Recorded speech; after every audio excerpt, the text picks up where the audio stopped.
Karen Petrie, who made the rookie mistake of not thinking whatever it was at the stage. But we've made it here, so that's okay. So my name's Karen, and I am a geek. Hooray! Good, there's some of my people here tonight. Way! I am a geek, and I like going to parties. That might surprise you. If you're a geek, it won't, but it might surprise you. But remember that geeks invented Facebook, okay? So we like communicating.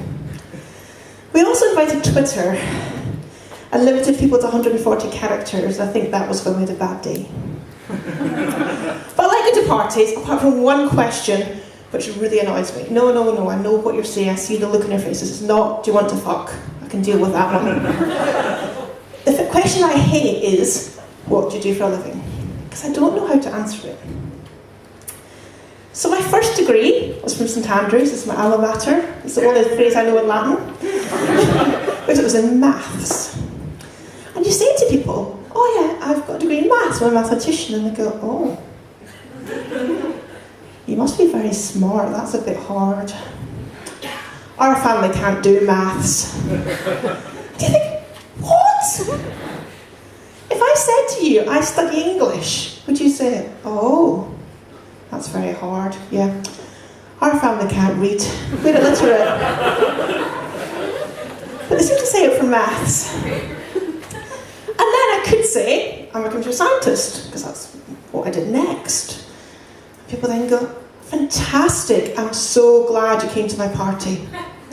The printer's been broken for months, can you just fix it for me?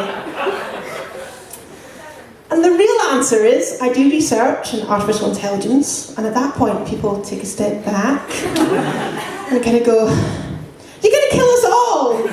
Yeah, not tonight, I'm quite enjoying the party, maybe tomorrow. But you might be surprised, you've now learned that I'm a computer scientist, and I'm a female. You might have never met a female computer scientist. There's not a lot of us around. But I'm here tonight to tell you that there has been one once before. Yeah, back in 1815, there was Ada Lovelace, who wrote the first ever programming language. It's quite impressive. Unfortunately, she did some things I don't think I can quite emanate her as my role model. She married her maths teacher. If I'd done that, I would have married Mr. Casal, who was 30 years my senior and smelled a bit oddly of yoghurt.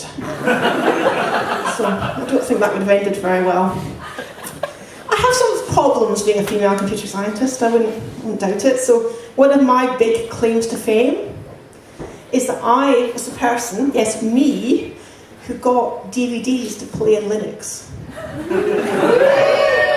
If a delayed reaction, we got there. Good. Now I see Susan in particular coming and going, what? So for those of you that don't know, Linux is an operating system for those of us who are a bit of a hippie geek, not actual hips, but don't like Microsoft. And like Windows, but not the things you see light through, the thing that you press on the computer. Are we okay? Got there. Good. Okay. And it was great. So I managed to get DVDs to play in Linux. Yay! Better. We're getting there. Good. And then I thought, who do I tell about this wonderful achievement? So I phoned my mum. I said, Mum, I've got DVDs to play on Linux. The first person in the world ever. And she went, oh, that's nice, dear. I thought, no, there must be somebody who's going to have a better reaction than this. So I thought, I know what I'll do. I'll go to my local Linux user group. Fortunately, it was me in a rather crusty old room with 4 men. And over the course of the evening, at some point, every single one of them asked me on a date. And if I'd wanted dating, I would have gone to Match.com. I wanted to talk tech. And this is a real issue. Later on, I was doing my PhD, I got really, really excited one day when the top professor in my field said, Karen, can I have 5 minutes of your time? And I was like, great, he wants to talk about symmetry breaking, computational group theory and constraint programming, because that's what I was currently working on. This guy cares about my work. And he called me aside and he said, Karen, I give you my room key and we could have sex tonight if you like. Yeah. Thankfully I got my own back, because I pointed out that I was the only female in a conference of 200 people. And there's a lot more attractive younger men, if that was the way I was inclined. So that was okay. I have now found somebody who I'm happy to be married to most of the time. Who's the guy cheating over there? We've been married for 9 years, and I can tell you, the honeymoon period, it weighs off. In case you're married. And you might be thinking, if you're with your geek female tonight and you're thinking, how do I get her married off? How do I get her to marry me? How do you do it? Well, the magic phrase is, do you understand the orbit stabilizer theorem and can you explain it to me? But in all seriousness, all you have to do is learn their PhD topic well enough that you kind of half understand it and then ask them an intelligent question in a non-patronising way. That's my advice to all the men in the room tonight, and women, you know. We can ask people to marry us nowadays. That's allowed. But given I've had quite a hard time in computing, you might be thinking, why is she still doing it? Why is she still in this area? And the answer is, I actually really quite enjoy coding. Sorry, but I do. And I'd like to explain why in a song.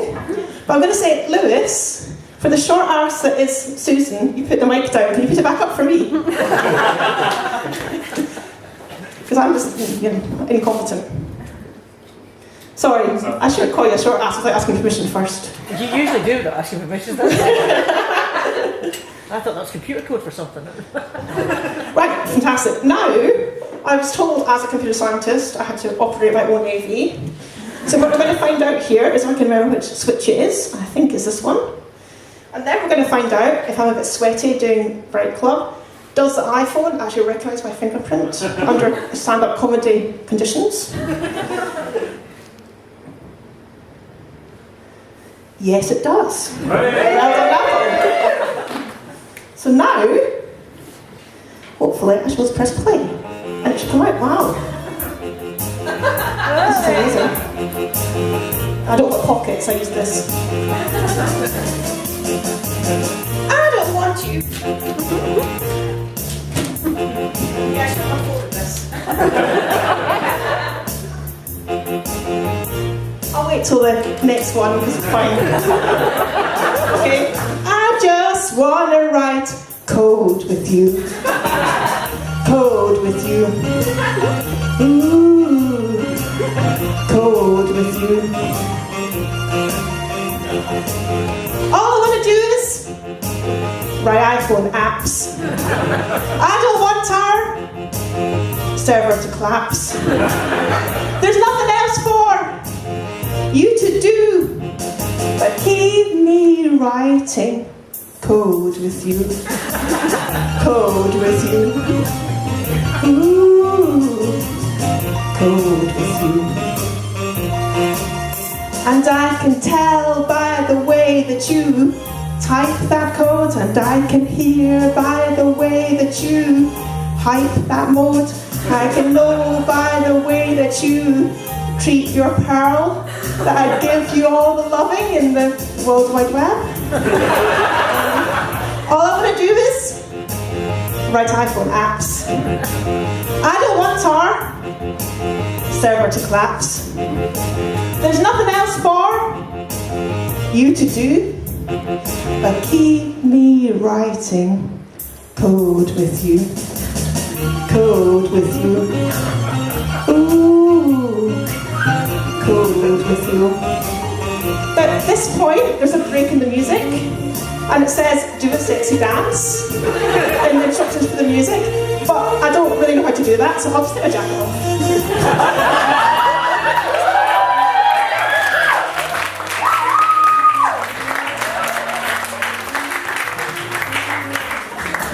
Tell by the way that you type that code, and I can tell by the way that you hype that mode, and I can know by the way that you treat your pal that I could give you all the loving in the World Wide Web. Oh, all I'm going to do is debug your C, just to make sure I'm your head of IT.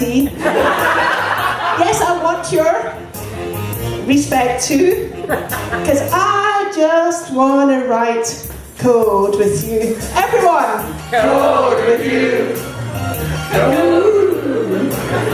Code with you. Thank you very much.